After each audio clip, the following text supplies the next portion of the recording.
सभी भक्तों को श्री शिवाय नमस्तुभ्यम। हर हर महादेव। ओम नमः शिवाय। जय महाकाल। तो आज मैं आपके सामने लेकर आया हूँ दो उपाय। दो नए उपाय हैं ये। कैसे करने हैं आपको इन उपायों को, और दोनों उपाय आपको एक साथ करने हैं। कैसे करने हैं वो सारी जानकारी आपको इस वीडियो में मिलेगी।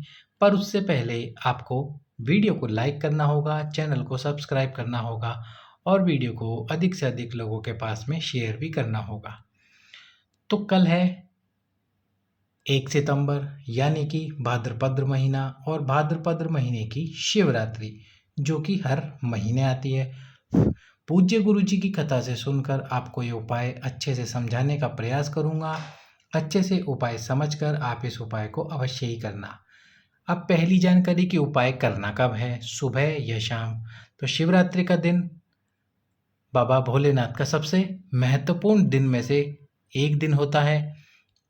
तो आप जब आपको समय मिल जाए, सुबह समय मिले तो सुबह, और प्रदोष काल में समय मिले तो प्रदोष काल में। पर यदि आप मेरे से ही सुनना चाहते हो कि उपाय कब करना है, तो प्रदोष काल में जाके करिएगा इस उपाय को। बाबा भोलेनाथ आपके ऊपर अति प्रसन्न होंगे, क्योंकि प्रदोष काल एक ऐसा समय होता है जब शिव जी और माता पार्वती भ्रमण के लिए निकलते हैं, और भ्रमण करते हुए वे अपने भक्तों पर नज़र रखते हैं, अपने भक्तों को देखते हैं कि उनके भक्त की क्या कामना है और उन्हें कौन सी कामना पूर्ण करनी है। तो चलिए अब आपको उपाय बताते हैं। सबसे पहला उपाय क्या करना है, आपको गाय का दूध ले लेना है। और वो भी कौन सा दूध, सुबह वाला दूध। शाम के समय पे जो गाय का दूध निकाला जाता है वो दूध नहीं, जो सुबह गाय का दूध निकाला जाता है वही दूध आपको काम में लेना है। साथ में आपको ले लेना है एक बेलपत्र।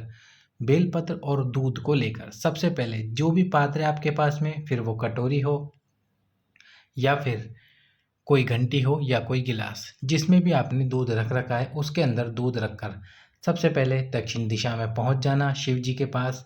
दक्षिण दिशा में पहुंचकर अपने पास में वो पात्र रखना और एक बेलपत्र लेना। अब इस बेलपत्र की जो बीच वाली पत्ती है, इस बीच वाली पत्ती में आपको दूध भरना है थोड़ा सा, जो भी पात्र है आपके पास में, और दूध भर के इस बेलपत्र की पत्ती से आपको दूध शिव जी पर समर्पित करना है। और जब दूध आप शिव जी पर समर्पित करोगे तो आपको नाम लेना है दूधेश्वर महादेव, बेलकेश्वर महादेव, और साथ में आपको नाम लेना है तुमरुकेश्वर महादेव, वंश कामना संतान कामना करते हुए। जितना भी दूध हो आपके पास में वो सारा दूध आपको शिवलिंग पर बेलपत्र की इसी बीच वाली पत्ती से समर्पित करना है। बिल्कुल धीरे धीरे ये उपाय करना। धीरे धीरे धीरे धीरे दूध समर्पित करते रहना शिव जी पर। चाहे एक एक बूंद गिराओ, चाहे एक बूंद से ज़्यादा गिराओ, लेकिन शिवरात्रि के दिन आपको इस उपाय को अवश्य ही करना है। हाल ही की श्रावण शिव महापुराण की कथा में गुरु जी ने 3 विशेष दिन बताए थे जब आप यदि दूध समर्पित करते हो तो बाबा भोलेनाथ आपको वंश कामना प्रदान करते हैं। और वो 3 कौन से दिन थे? सोमवार की अष्टमी, एक प्रदोष का दिन और एक शिवरात्रि का दिन। तो शिवरात्रि का दिन आ गया है। अब इसके बाद में जब आप दूध समर्पित कर दो, इसके बाद में ये जो बेलपत्र है, इस बेलपत्र से कामना करते हुए अपने हाथ में रखकर ये बेलपत्र आपको कहाँ समर्पित करना है? ये जो माता अशोक सुंदरी का स्थान है, इस स्थान पर समर्पित करना है तुमरुकेश्वर महादेव का नाम लेते हुए। कौन से महादेव? तुमरुकेश्वर महादेव का नाम लेते हुए आपको ये बेलपत्र इसी प्रकार से समर्पित कर देना है। और जो बेलपत्र की डंडी होगी वो कहाँ रखनी है आपको? जहाँ से जल बहकर नीचे गिरता है इस तरफ आपको बेलपत्र की डंडी रखनी है। जल यदि आप चढ़ाना चाहते हो तो पहले जल समर्पित कर लेना। इसके बाद में भी यदि जल समर्पित करना हो तो केवल 2 बूंद जल समर्पित करना शिव जी पे। कितना? 2 बूंद, इससे ज़्यादा बिल्कुल भी मत करना। वीडियो को लाइक, चैनल को सब्सक्राइब ज़रूर कर देना। अब हमारे दूसरे उपाय की तरफ चल रहे हैं, जिसमें आपको 3 बेलपत्र 3 विशेष स्थानों पर समर्पित करने हैं। तो विशेष स्थान कौन से हैं वो? प्रत्येक बेलपत्र समर्पित करते समय आपको तुमरुका जी या तुमरुकेश्वर महादेव का नाम लेना है। तो पहला बेलपत्र आप समर्पित करोगे कहाँ? माता अशोक सुंदरी के स्थान पर। पहला बेलपत्र आपको यहाँ समर्पित करना है। वो जो आपने एक बेलपत्र समर्पित करा है दूध समर्पित करने के बाद में, वो बेलपत्र भी यहीं समर्पित रहेगा।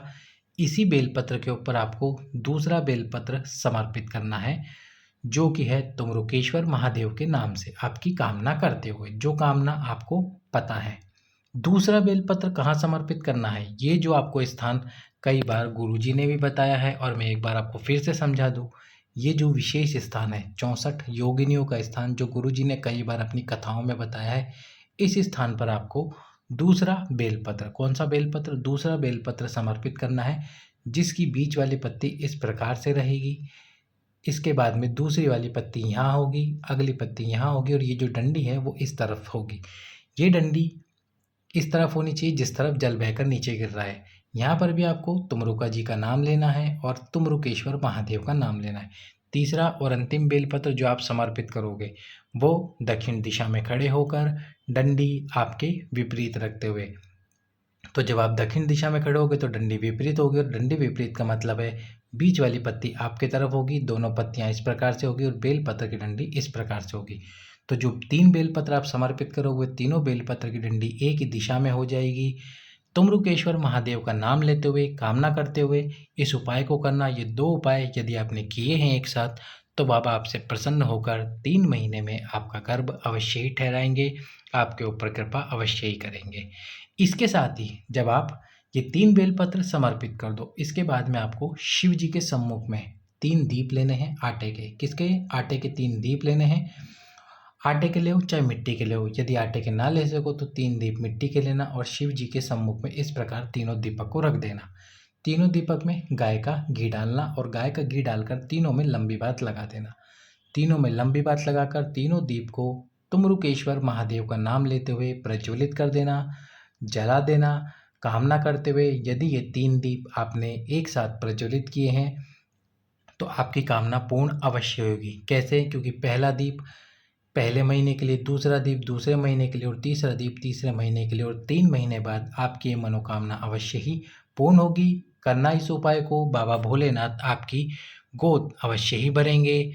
सभी भक्तों को श्री शिवाय नमस्तुभ्यम। हर हर